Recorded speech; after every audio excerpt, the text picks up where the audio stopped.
The United Nations claims climate change is displacing people from their homes. The agency is now seeking almost $3 billion to work on climate change displacement.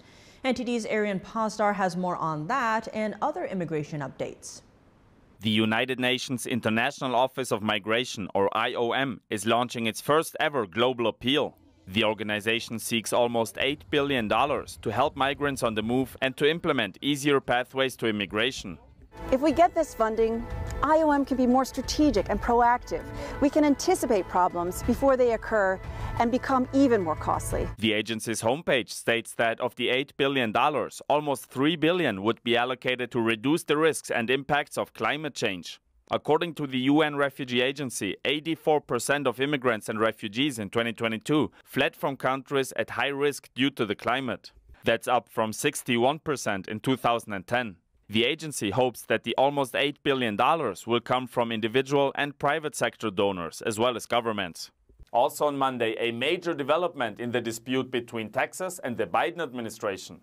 The U.S. Supreme Court now says that Border Patrol is allowed to remove razor wire deployed by Texas. This comes after the Lone Star State started taking matters into its own hands.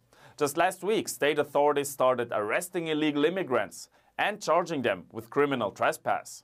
Meanwhile, Texas state officials are seen talking with migrants, standing on the other side of the fence. They're instructing them to head to official ports of entry. And lastly, Senate leaders say they're on track to finalize a deal for border funding this week. Democratic Senator Chris Coons on Sunday appealed to Republicans to accept the deal. If House Republicans refuse to take it up, to consider it and pass it, then they will own responsibility for another year in which millions of people suffer the journey of coming to our southern border, only to be either turned away or ultimately deported.